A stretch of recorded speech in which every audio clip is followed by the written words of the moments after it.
Hi friends, শুধু তোমার গল্প চ্যানেলে তোমাদের সবাইকে স্বাগত। আশা করি তোমরা সবাই ভালো আছো। আজ আমরা তোমাদের জন্য নিয়ে এসেছি বিভূতিভূষণ বন্দ্যোপাধ্যায়ের একটি হাড় হিম করা ভৌতিক গল্প, অভিশপ্ত। আজকের গল্পটি শোনার আগে তোমাদের কাছে শুধু একটাই রিকোয়েস্ট, গল্পের বেটার সাউন্ড এফেক্টের জন্য সবাই হেডফোন ব্যবহার করো। চলো আর দেরি না করে শুনে নেওয়া যাক আমাদের আজকের গল্প। শুরু হচ্ছে শুধু তোমার গল্প নিবেদিত বিভূতিভূষণ বন্দ্যোপাধ্যায়ের অভিশপ্ত।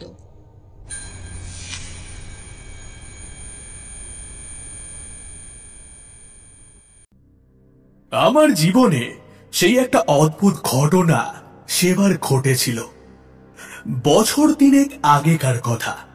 আমাকে একবার বরিশালের ওপারে যেতে হয়েছিল একটা কাজে। এ অঞ্চলের একটা গঞ্জ থেকে বেলা প্রায় 12টার সময় নৌকোয় উঠলাম। আমার সঙ্গে এক নৌকোয় বরিশালের এক ভদ্রলোক ছিলেন। গল্পে গুজবে সময় কাটতে লাগলো। সময়টা পুজোর পরেই হবে। দিনমানটা মেঘলা মেঘলা কেটে যায়। মাঝে মাঝে টিপ টিপ করে বৃষ্টিও পড়তে শুরু হলো। কিন্তু সন্ধ্যার কিছু আগে আকাশটা অল্প পরিষ্কারও হয়ে গেল। ভাঙা ভাঙা মেঘের মধ্য দিয়ে চতুর্দশীর চাঁদের আলো অল্প অল্প করে প্রকাশিত হলো। সন্ধ্যা হবার সঙ্গে সঙ্গে আমরা বড় নদী ছেড়ে একটা খালে গিয়ে পড়লাম।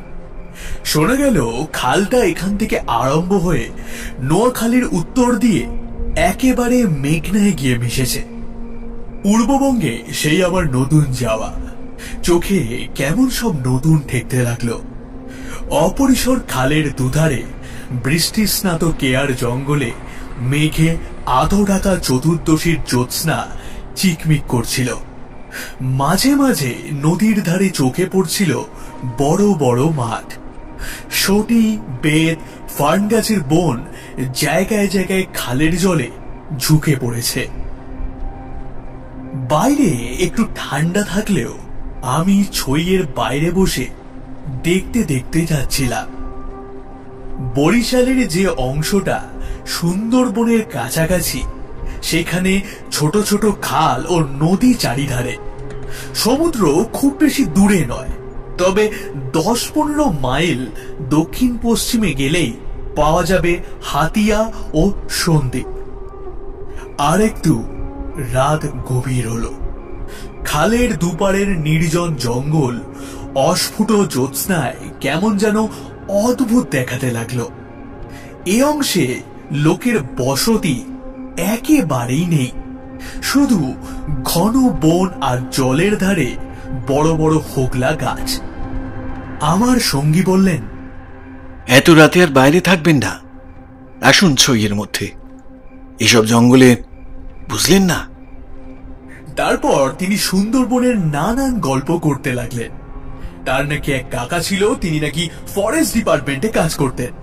তারই লঞ্চে করে তিনি একবার সুন্দরবনের নানান অংশে ঘুরে বেরিয়েছিলেন। এইসব গল্প আর কি।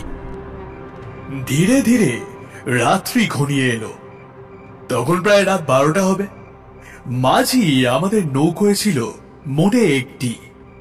সে হঠাৎ বলে উঠল, বাবু একটু এগিয়ে গিয়ে বড় নদী পড়বে, এত রাতে একাশে নদীতে পাড়ি জমাতে পারবো নি, এখানেই নৌকা রাখি। কথা মতো নৌকো সেখানেই বাঁধা হলো। এদিকে বড় বড় গাছের আড়ালে চাঁদ অস্ত যেতে লাগলো। দেখলাম অপ্রশস্ত খালের দুধারেই অন্ধকারে ঢাকা ঘন জঙ্গল। চারিদিকে কোনো শব্দ নেই। পতঙ্গগুলো যেন মুখে কুলু পেটে চুপ করেছে। সঙ্গীকে এবার আমি বললাম, এই তো সরু খাল, পার থেকে বাগলাপি আবার নৌকোর ওপর পড়বে না তো? সঙ্গী বললেন, না পড়লেই আশ্চর্য। শুনে অত্যন্ত পুলকে ছইয়ের মধ্যে ঘেঁষে বসলাম। খানিকটা বসে থাকবার পর সঙ্গী বললে, আসুন একটু শোয়া যাক নাকি? ঘুম তো হবে না, আর ঘুমানো ঠিক নয়। আসুন একটু চোখ বুজে থাকি আর কি। খানিকটা চুপ করে থাকবার পর সঙ্গীকে ডাকতে গিয়ে দেখি তিনি ঘুমিয়ে পড়েছেন। মাঝিও জেগে আছে বলে মনে হলো না। ভাবলাম তবে আমি বা কেন মিথ্যে মিথ্যে চোখ চেয়ে থাকি। মহাজনদের পথ ধরবার উদ্যোগ করলাম। তারপর যা ঘটল সে আমার জীবনের এক অদ্ভুত অভিজ্ঞতা। শুতে যাচ্ছি, হঠাৎ আমার কানে গেল অন্ধকার বন ঝোপের ওপাশে অনেক দূরে গভীর জঙ্গলের মধ্যে কে যেন কোথায় গ্রামোফোন বাজাচ্ছে। তাড়াতাড়ি উঠে বসলাম। গ্রামোফোন? এ বনে এত রাত্রে গ্রামোফোন বাজাবে কে? ভালো করে কান পেতে শুনলাম। গ্রামোফোন না, অন্ধকারে হিজল হিনতাল গাছগুলো যেখানে খুব ঘন হয়ে আছে সেখান থেকে কারা যেন উচ্চ কণ্ঠে আর্ত করুণ সুরে কি যেন বলছে। খানিকটা শুনে মনে হলো একাধিক লোকের সমবেত কণ্ঠস্বর। প্রতিবেশীর তেতলার ছাদে গ্রামোফোন বাজালে যেমন খানিকটা স্পষ্ট, খানিকটা অস্পষ্ট, অথচ বেশ একটা একটানা সুরের ঢেউ এসে কানে পৌঁছয়, এও অনেকটা সেই রকম। মনে হলো যেন কতগুলো অস্পষ্ট বাংলার শব্দ কানে এলো, কিন্তু ধরতে পারা গেল না কথাগুলো কি। শব্দটা মাত্র মিনিট খানেক স্থায়ী হলো। তারপরই অন্ধকার বনভূমি যেমন নিস্তব্ধ ছিল তেমনি আবার নিস্তব্ধতার কবরে ঝাঁপ দিল। তাড়াতাড়ি ছইয়ের বাইরে গেলাম। চারিপাশে অন্ধকার, যেন ঝিঙের বিচির মতন কালো। বনভূমি নীরব, শুধু নৌকোর তলায় ভাটার জল কলকল শব্দ করে বইছে, আর শেষ রাত্রের বাতাসে জলের ধারে কেয়া ঝোপে এক প্রকার অস্পষ্ট শব্দ হচ্ছে। পাহাড় থেকে দূরে হিজল গাছের কালো কুড়িগুলোর অন্ধকারে এক অদ্ভুত চেহারা বিদ্যমান। ভাবলাম সঙ্গীদের ডেকে তুলি, আবার ভাবলাম বেচারীরা ঘুমোচ্ছে, ডেকে কি হবে, তার চেয়ে বরং নিজে জেগে বসে থাকি। দাঁড়িয়ে দাঁড়িয়ে একটা সিগারেট ধরালাম।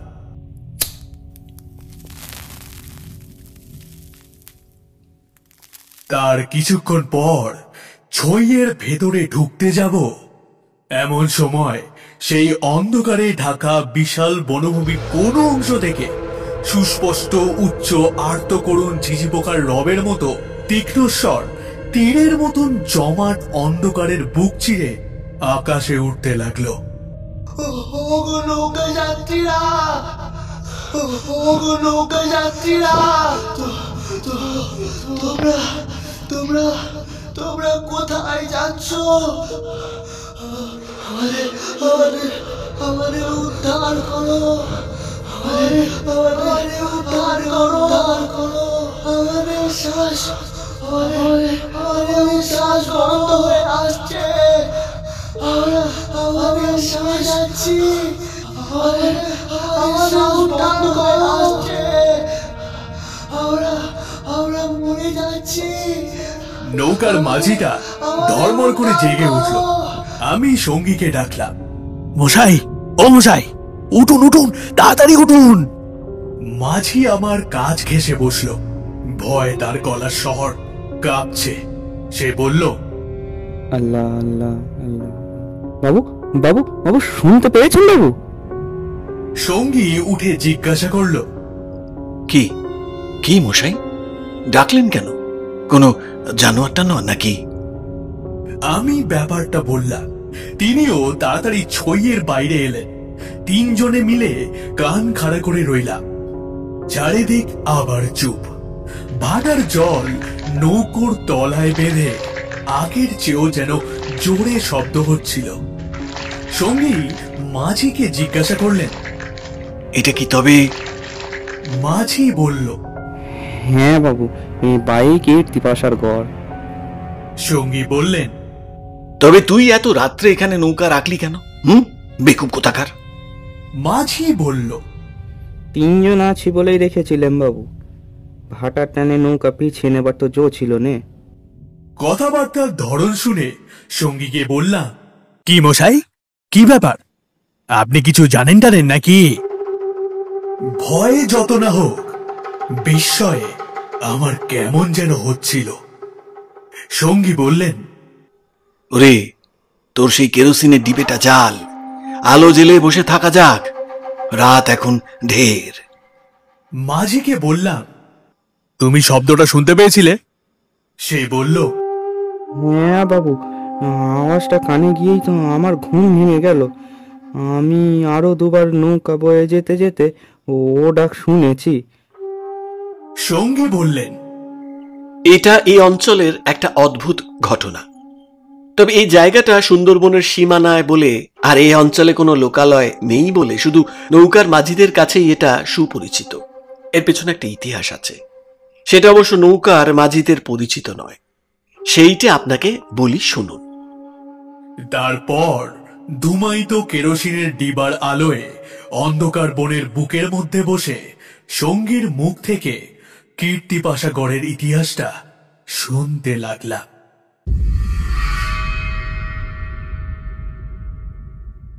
300 বছর আগেকার কথা। মুনিম খাঁ তখন গৌড়ের সুবেদার।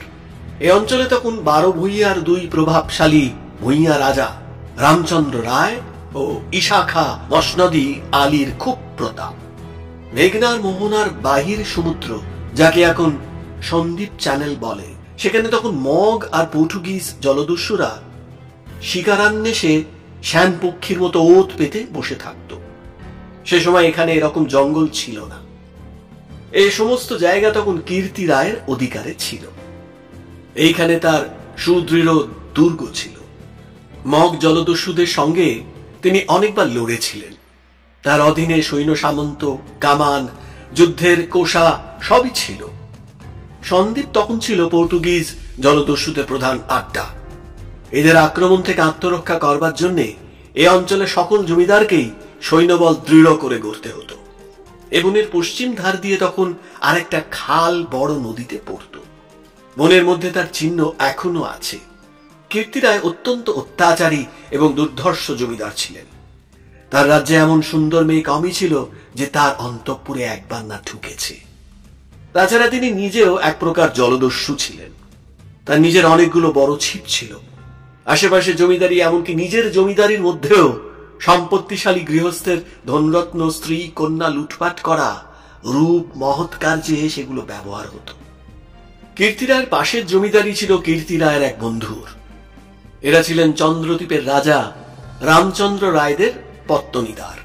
অবশ্য সে সময় অনেক পত্তনিদারের ক্ষমতা এখনকার স্বাধীন রাজাদের চেয়ে বেশি ছিল। কীর্তি রায়ের বন্ধু মারা গেলে তার তরুণ বয়স্ক পুত্র নরনারায়ণ রায় পিতার জমিদারির ভার পান। নরনারায়ণ তখন সবে যৌবনে পদার্পণ করেছেন, অত্যন্ত সুপুরুষ, বীর ও শক্তিমান। নরনারায়ণ কীর্তি রায়ের পুত্র চঞ্চল রায়ের সমবয়সী বন্ধু। সেবার কীর্তি রায়ের নিমন্ত্রণে নরনারায়ণ রায় তার রাজ্যে দিন কতকের জন্য বেড়াতে এলেন। চঞ্চল রায়ের তরুণী পত্নী লক্ষ্মী দেবী স্বামীর বন্ধু নরনারায়ণকে দেবরের মতো স্নেহের চোখে দেখতে লাগলেন। 2-1 দিনের মধ্যেই কিন্তু সে স্নেহের চোটে নরনারায়ণকে বিব্রত হয়ে উঠতে হলো। নরনারায়ণ রায় তরুণ বয়স্ক হলেও একটু গম্ভীর প্রকৃতি। বিদ্যুৎ চঞ্চলা তরুণী বন্ধু পত্নীর ব্যঙ্গ পরিহাসে গম্ভীর প্রকৃতি নরনারায়ণের মান বাঁচিয়ে চলা দুষ্কর হয়ে পড়ল। স্নান করে উঠেছেন, মাথার তাজ খুঁজে পাওয়া যায় না। নানা জায়গায় খুঁজে হয়রান হয়ে তার আশা ছেড়ে দিয়ে বসে আছেন। হঠাৎ কখন নিজের বালিশ তুলতে গিয়ে দেখেন তার নিচেই তাজ চাপা আছে, যদিও এর আগে তিনি বালিশের নিচে খুঁজেছেন। তার প্রিয় তরবারিখানা দুপুর থেকে বিকেলের মধ্যে 5 বারই সম্পূর্ণ অপ্রত্যাশিত স্থান থেকে খুঁজে পাওয়া গেল। তাম্বুলে এমন সব দ্রব্যের সমাবেশ হতে লাগলো যা কোনো কালেই তাম্বুলের উপকরণ নয়। তরল মস্তিষ্ক বন্ধুপত্নীকে কিছুতেই এঁটে উঠতে না পেরে অত্যাচার জর্জরিত নরনারায়ণ রায় ঠিক করলেন তার বন্ধু স্ত্রীটি একটু ছিদগ্রস্ত। বন্ধুর দুর্দশায় চঞ্চল রায় মনে মনে খুব বেশি খুশি হলেও বাইরে স্ত্রীকে বললে, 2 দিনের জন্য এসেছে বেচারি, ওকে তুমি যেরকম বিব্রত করে তুলেছ ও আর কখনো এখানে আসবে না। দিন কয়েক এরকম কাটবার পর কীর্তি রায়ের আদেশে চঞ্চল রায়কে কি কাজে হঠাৎ গৌড়ে যাত্রা করতে হলো। নরনারায়ণ রায়ও বন্ধুপত্নী কখন কি করে বসে সেই ভয়ে দিন কতক সশঙ্ক অবস্থায় কালযাপন করবার পর নিজের বজরায় উঠে হাঁপ ছেড়ে বাঁচলেন। যাবার সময় লক্ষ্মী দেবী বলে দিলেন, এবার আবার যখন আসবে ভাই, এমন একটি বিশ্বাসী লোক সঙ্গে এনো যে দিন রাত তোমার জিনিসপত্র ঘরে বসে চৌকি দেবে, বুঝলে তো? নরনারায়ণ রায়ের বজরা রায়মঙ্গলের মোহনা ছাড়িয়ে যাওয়ার একটু পরেই জলদস্যুদের দ্বারা আক্রান্ত হল। তখন মধ্যাহ্নকাল, প্রখর রৌদ্রে বজরার দক্ষিণ দিকের দিকবলয় প্রসারী জলরাশি সানানো তলোয়ারের মতো ছকছক করছিল। সমুদ্রের সেই অংশে এমন কোন নৌকা ছিল না যারা সাহায্য করতে আসতে পারে। সেটা রায়মঙ্গল আর কালাবদর নদীর মুখ, সামনেই 12 সমুদ্র। সন্দীপ চ্যানেল জলদস্যুদের প্রধান ঘাঁটি। নরনারায়ণের বজরার রক্ষীরা কেউ হত হলো, কেউ সাংঘাতিক জখম হলো। নিজে নরনারায়ণ দস্যুদের আক্রমণ প্রতিহত করতে গিয়ে উরু দেশে কিসের খোঁচা খেয়ে সংজ্ঞাশূন্য হয়ে পড়লেন। জ্ঞান হলে দেখতে পেলেন তিনি এক অন্ধকার স্থানে শুয়ে আছেন। তার সামনে কি যেন একটা বড় নক্ষত্রের মতন জ্বলছে। খানিকক্ষণ জোরে চোখের পলক ফেলবার পর তিনি বুঝলেন, যাকে নক্ষত্র বলে মনে হয়েছিল তা প্রকৃতপক্ষে একটি অতি ক্ষুদ্র গবাক্ষ পথে আগত দিবালোক। নরনারায়ণ দেখলেন তিনি একটি অন্ধকার কক্ষের আর্দ্র মেজের উপর শুয়ে আছেন। ঘরের দেওয়ালের স্থানে স্থানে সবুজ শ্যাওলার দল গজিয়েছে। আরো কদিন, আরো করাত গেল, কেউ তার জন্য খাদ্য আনলে না। তিনি বুঝলেন যারা তাকে এখানে এনেছে তাদের না খেতে দিয়ে মেরে ফেলাই তাদের উদ্দেশ্য। মৃত্যু, সামনে নির্মম মৃত্যু। সে দিনমানও কেটে গেল। আঘাতজনিত ব্যথায় এবং ক্ষুধা তৃষ্ণায় অবসন্ন দেহ নরনারায়ণের চোখের সামনে থেকে গবাক্ষ পথের শেষ দিবালোক মিলিয়ে গেল। তিনি অন্ধকার ঘরে পাষাণ শয্যায় ক্ষুধায় কাতর দেহ প্রসারিত করে অধীরভাবে মৃত্যুর অপেক্ষা করতে লাগলেন। প্রকৃতির একটা ক্লোরোফর্ম আছে, যন্ত্রণা পেয়ে মরছে এমন প্রাণীকে মৃত্যু যন্ত্রণা থেকে বাঁচাবার জন্য সেটা মুমূর্ষু প্রাণীকে অভিভূত করে। ধীরে ধীরে যেন সেই দয়াময় মৃত্যু তন্দ্রা এসে তাকেও আশ্রয় করল। অনেকক্ষণ পরে, কতক্ষণ পরে তা তিনি বুঝতে পারলেন না, হঠাৎ আলো চোখে লেগে তার তন্দ্রা ঘোর কেটে গেল। বিস্মিত নরনারায়ণ চোখ মেলে দেখলেন তার সামনে প্রদীপ হস্তে দাঁড়িয়ে তার বন্ধু পত্নী লক্ষ্মী দেবী। কথা বলতে গিয়ে লক্ষ্মী দেবীর ইঙ্গিতে নরনারায়ণ থেমে গেলেন। লক্ষ্মী দেবী হাতের প্রদীপটি আঁচল দিয়ে ঢেকে নরনারায়ণকে তাকে অনুসরণ করতে ইঙ্গিত করলেন। একবার নরনারায়ণের সন্দেহ হলো এসব স্বপ্ন নয় তো, কিন্তু ওই দীপশিখার উজ্জ্বল আলোয় আর্দ্র ভিত্তি গাত্রের সবুজ শ্যাওলার দল স্পষ্ট দেখা যায়। নরনারায়ণ শক্তিমান যুবক, ক্ষুধায় দুর্বল হয়ে পড়লেও নিশ্চিত মৃত্যুর গ্রাস থেকে বাঁচবার উৎসাহে তিনি দৃঢ় পদে অগ্রবর্তিনী ক্ষিপ্রগামিনী বন্ধু পত্নীর পশ্চাৎ পশ্চাৎ চললেন।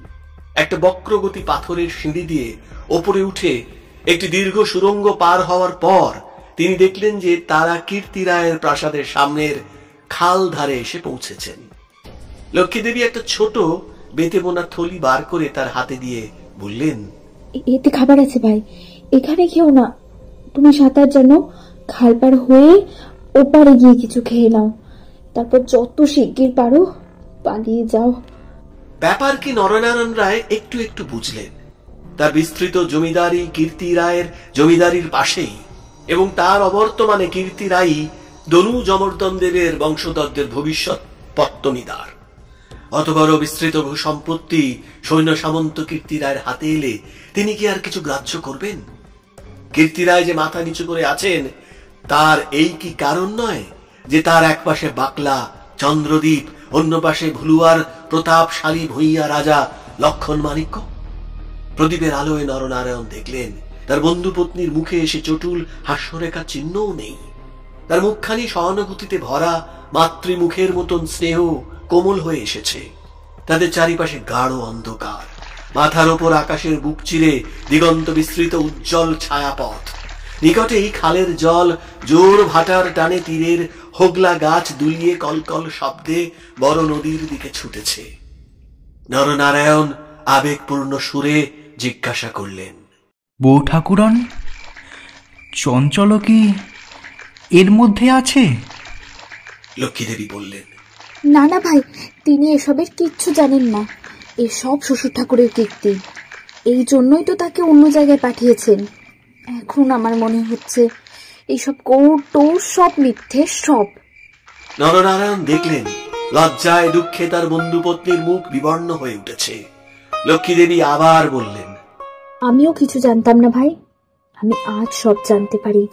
ওই খিড়কিগড়ের পাইক সর্দার আমায় মা বলে, তাকে দিয়ে দুপুর রাতের পাহাড়ে সব সরিয়ে রেখে দিয়েছিলাম।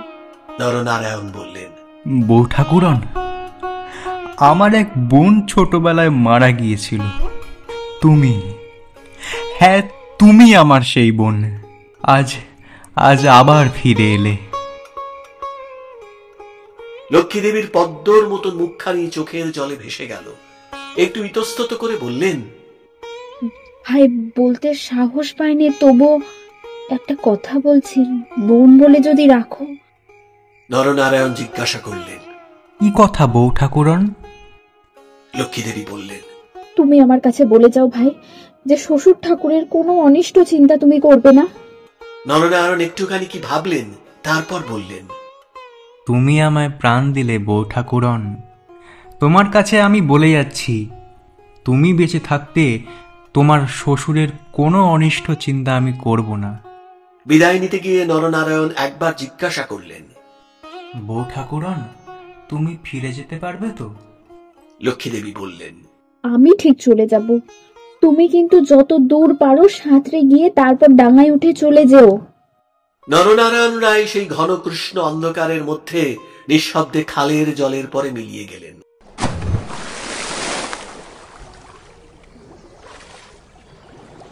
লক্ষ্মীদেবীর প্রদীপটা অনেকক্ষণ বাতাসে নিভে গেছিল। তিনি অন্ধকারের মধ্যে শ্বশুরের গড়ের দিকে ফিরলেন।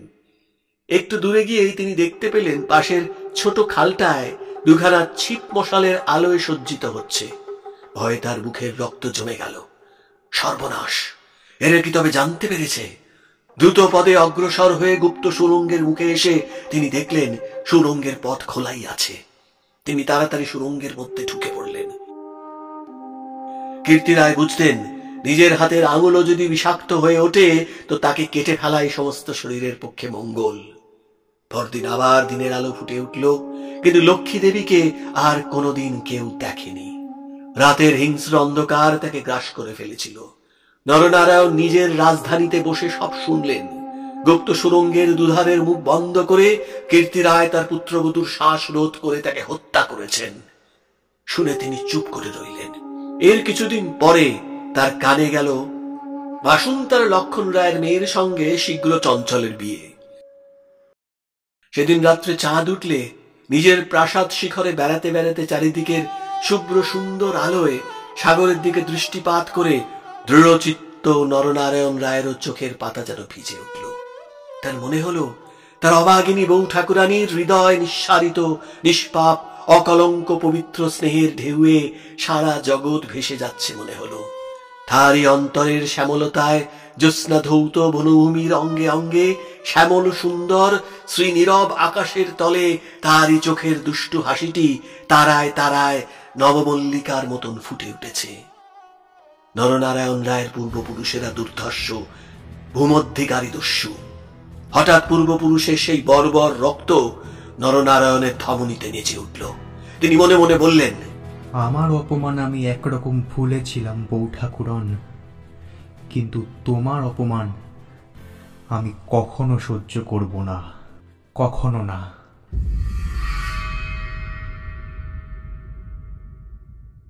কিছুদিন কেটে গেল। তারপর একদিন এক শীতের ভোর রাত্রির কুয়াশা কেটে যাওয়ার সঙ্গে সঙ্গে দেখা গেল কীর্তিরায়ের গড়ের খালের মুখে ছিপে সুলুপে জাহাজে ভরে গেছে। তোপের আওয়াজে কীর্তিরায়ের প্রাসাদ দুর্গের ভিত্তি ঘন ঘন কেঁপে উঠতে লাগলো। কীর্তিরায় শুনলেন আক্রমণকারী নরনারায়ণ রায়, সঙ্গে দুরন্ত পর্তুগিজ জলদস্যু সেবাস্তিও গঞ্জালেস। উভয়ের সম্মিলিত বহরের 40 খানা কোষা খালের মুখে চড়াও হয়েছে। পুরা বহরের বাকি অংশ বাহির নদীতে দাঁড়িয়ে। এ আক্রমণের জন্য কীর্তিরায় পূর্ব থেকে প্রস্তুত ছিলেন, কেবল প্রস্তুত ছিলেন না নরনারায়ণের সঙ্গে গঞ্জালেসের যোগদানের জন্য। রাজা রামচন্দ্র রায় এবং রাজা লক্ষণ মাণিক্যের সঙ্গে গঞ্জালেসের কয়েক বৎসর ধরে শত্রুতা চলে আসছে। গঞ্জালেস যে তাদের পত্তনিদার নরনারায়ণ রায়ের সঙ্গে যোগ দেবে, এ কীর্তি রায়ের কাছে সম্পূর্ণ অপ্রত্যাশিত ঘটনা। তাহলেও কীর্তি রায়ের গড় থেকেও তোপ চলল। গঞ্জালেস সুদক্ষ নৌবীর, তার পরিচালনায় 10খানা সুলুপ চড়া ঘুরে গড়ের পাশের ছোট খালে ঢুকতে গিয়ে কীর্তি রায়ের নোয়ারার এক অংশ দ্বারা বাধাপ্রাপ্ত হল। গড়ের কামান সেদিকে এত প্রখর যে খালের মুখে দাঁড়িয়ে থাকলে বহর মারা পড়ে। গঞ্জালেস 2খানা কামানবাহী সুলুপ ছোট খালের মুখে রেখে বাকিগুলো সেখান থেকে ঘুরিয়ে এনে চড়ার পেছনে দাঁড় করালে। গঞ্জালেসের অধীনস্থ অন্যতম জলদস্যু মাইকেল রোজারিও ডি ভেগা এই ছোট বহর খালের মধ্যে ঢুকিয়ে গড়ের পশ্চিম দিক আক্রমণ করবার জন্য আদিষ্ট হল। অতর্কিত আক্রমণে কীর্তি রায় নোয়ারা শত্রুবহর কর্তৃক ছিপি আটা বোতলের মতন খালের মধ্যে আটকে গেল। বার নদীতে গিয়ে যুদ্ধ দেবার ক্ষমতা তাদের আদৌ রইল না। তবুও তাদের বিক্রমে রোজারিও অনেকক্ষণ পর্যন্ত কিছু করে উঠতে পারলেন না। কীর্তি রায়ের নৌবহর দুর্বল ছিল না। কীর্তি রায়ের গড় থেকে পর্তুগিজ জলদস্যুদের আড্ডা সন্দ্বীপ খুব দূরে নয়, কাজেই কীর্তি রায়ের নৌবহর সুদৃঢ় করে গড়তে হয়েছিল। ওই কালের দিকে রোজারিওর কামানের মুখে গড়ের পশ্চিম দিকটা একেবারে হুমড়ি খেয়ে পড়ে গেল। নরনারায়ণ রায় দেখলেন প্রায় 30খানা কুষা জখম অবস্থায় খালের মুখে পড়ে। কীর্তি রায়ের গড়ের কামানগুলো সব চুপ। নদীর দুপার ঘিরে সন্ধ্যা নেমে আসছে। ঊর্ধ্বে নিস্তব্ধ নীল আকাশে কেবলমাত্র এক ঝাঁক শকুনি কীর্তি রায়ের গড়ের ওপর চক্রাকারে ঘুরছে।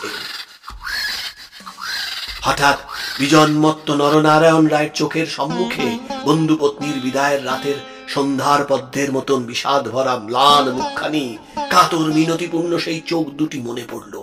তীব্র অনুশোচনায় তার মন তখনই ভরে উঠল। তিনি করেছেন কি? এই রকম করে কি তিনি তার স্নেহময়ী প্রাণদাত্রীর শেষ অনুরোধ রাখতে এসেছেন? নরনারায়ণ রায় হুকুম জারি করলেন, কীর্তি রায়ের পরিবারের একটা প্রাণীরও যেন প্রাণহানি না হয়। একটু পরেই সংবাদ এলো, গড়ের মধ্যে কেউ নেই। নরনারায়ণ রায় বিস্মিত হলেন। তিনি তখনই নিজে গড়ের মধ্যে ঢুকলেন। তিনি এবং গঞ্জালেস গড়ের সমস্ত অংশ তন্ন তন্ন করে খুঁজলেন। দেখলেন সত্যি কেউ নেই। পর্তুগিজ বহরের লোকেরা গড়ের মধ্যে লুটপাট করতে গিয়ে দেখলে মূল্যবান দ্রব্যাদি বড় কিছু নেই। পরদিন দ্বীপ্রহর পর্যন্ত লুটপাট চলল। কীর্তি রায়ের পরিবারের এক প্রাণীরও সন্ধান পাওয়া গেল না। অপরাহ্নে কেবলমাত্র 2খানা সুলুপ খালের মুখে পাহারা রেখে নরনারায়ণ রায় ফিরে চলে গেলেন। এই ঘটনার দিন কয়েক পরে পর্তুগিজ জলদস্যুর দল লুটপাট করে চলে গেলে কীর্তি রায়ের এক কর্মচারী গড়ের মধ্যে প্রবেশ করে। আক্রমণের দিন সকালেই এই লোকটি গড় থেকে আরো অনেকের সঙ্গে পালিয়েছিল। ঘুরতে ঘুরতে একটা বড় থামের আড়ালে সে দেখতে পেলে একজন আহত মুমূর্ষু লোক তাকে দেখে কি বলবার চেষ্টা করছে। কাছে গিয়ে সে লোকটাকে চিনলে। লোকটি কীর্তি রায়ের পরিবারের এক বিশ্বস্ত পুরনো কর্মচারী। তার মৃত্যুকালীন অস্পষ্ট বাক্যে আগন্তুক কর্মচারীটি মোটামুটি যা বুঝলে তাতেই তার কপাল ঘেমে উঠল। সে বুঝলে কীর্তি রায় তার পরিবার বর্গ এবং ধনরত্ন নিয়ে মাটির নিচের এক গুপ্ত স্থানে আশ্রয় নিয়েছেন এবং এই লোকটি কেবলমাত্র তার সন্ধান জানে। তখনকার আমলে এই গুপ্ত গৃহগুলো প্রায় সকল বাড়িতেই থাকতো এবং এর ব্যবস্থা এমন ছিল যে বাইরে থেকে কেউ এগুলো না খুলে দিলে তা থেকে বেরোবার উপায় ছিল না। কোথায় সে মাটির নিচে ঘর তা স্পষ্ট করে বলবার আগেই আহত লোকটি মারা গেল। বহু অনুসন্ধানেও গড়ের কোনো অংশে সে গুপ্ত গৃহ ছিল তা কেউ সন্ধান করতে পারলে না। এই রকমে কীর্তি রায় ও তার পরিবার বর্গ অনাহারে তিলে তিলে শ্বাসরুদ্ধ হয়ে গড়ের যে কোনো নিভৃত ভূগর্ভস্থ কক্ষে মৃত্যু মুখে পতিত হলেন। তার আর কোনো সন্ধানই হলো না। সেই বিরাট প্রাসাদ দুর্গের পর্বত প্রমাণ মাটি পাথরের চাপে হতভাগাদের সাদা হাড়গুলো কেবল বায়ুশূন্য অন্ধকার ভূকক্ষে তিলে তিলে গুঁড়ো হচ্ছে। কেউ তার খবর পর্যন্ত জানে না। ওই ছোট খালটা প্রকৃতপক্ষে সন্দীপ চ্যানেলেরই একটা খাড়ি। খাড়ির ধার থেকে একটুখানি গেলে গভীর অরণ্যের ভেতর কীর্তি রায়ের গড়ের বিশাল ধ্বংসস্তূপ এখনো বর্তমান আছে দেখা যাবে। খাল থেকে কিছু দূরে অরণ্যের মধ্যে দুই সার প্রাচীন বকুল গাছ দেখা যায়। এখন এই বকুল গাছের সারের মধ্যে দুর্ভেদ্য জঙ্গল আর শুলো কাঠার বন। তখন এখানে রাজপথ ছিল। আর খানিকটা গেলে একটা বড় দিঘি চোখে পড়বে। তারই দক্ষিণে কুচো ইটের জঙ্গলাবৃত স্তূপে অর্ধ প্রথিত হাঙর মুখো পাথরের কড়ি, ভাঙা থামের অংশ। 12 ভূঁইয়াদের বাংলো থেকে, রাজা প্রতাপাদিত্য রায়ের বাংলো থেকে বর্তমান যুগের আলোয় উঁকি মারছে। দিঘির যে স্টক সোপানে সকাল সন্ধ্যায় তখন অতীত যুগের রাজবধূদের রাঙা পায়ের অলক্তক রাগ ফুটে উঠত, এখন সেখানে দিনের বেলায় বড় বড় বাঘের পায়ের থাবার দাগ পড়ে। গোখরো কেউটে সাপের দল ফনা তুলে ঘুরে বেড়ায়। বহুদিন আগে এখানে একটা অদ্ভুত ব্যাপার ঘটে থাকে। দুপুর রাতে গভীর বনভূমি যখন নীরব হয়ে যায়, হেনতাল হিজল গাছের কালো গুঁড়িগুলো অন্ধকারে যখন বনের মধ্যে প্রেতের মতো দাঁড়িয়ে থাকে, সন্দীপ চ্যানেলের জোয়ারের ঢেউয়ের আলোকোৎক্ষেপী লোনা জল খাঁড়ির মুখে জোনাকির মতন জ্বলতে থাকে, তখন খাল দিয়ে নৌকা বেয়ে যেতে যেতে মোম মধু সংগ্রাহকরা কতবার শুনেছে অন্ধকারে বনের এক গভীর অংশ থেকে কারা যেন আর্তস্বরে চিৎকার করছে, ওগো ওগো পথযাত্রীরা, ওগো ওগো নৌকা যাত্রীরা,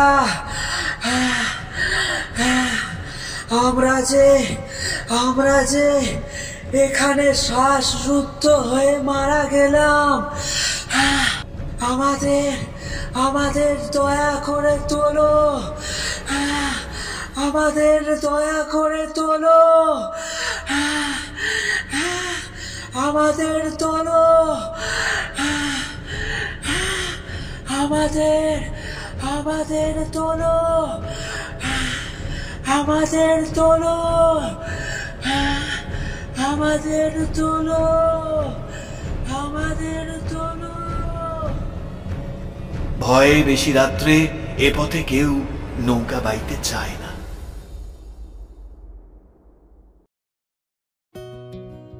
এতক্ষণ তোমরা শুনলে বিভূতিভূষণ বন্দ্যোপাধ্যায়ের অভিশপ্ত।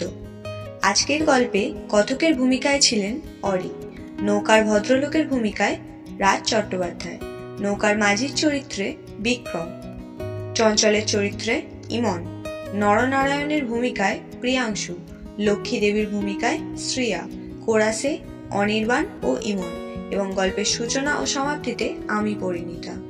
আজকের গল্পটি তোমাদের কেমন লাগলো তা অবশ্যই কমেন্ট করে জানিও। ভালো লাগলে গল্পটিতে একটি লাইক করো ও শেয়ার করো প্রিয়জনদের সঙ্গে, এবং এই ধরনের নিত্য নতুন গল্প শুনতে শুধু তোমার গল্প চ্যানেলটি এখনই সাবস্ক্রাইব করে রাখো। কিছুদিনের মধ্যেই আরেকটি রোমাঞ্চকর গল্প নিয়ে ফিরছি আমরা। ততক্ষণ সবাই ভালো থেকো, সুস্থ থেকো। বাই।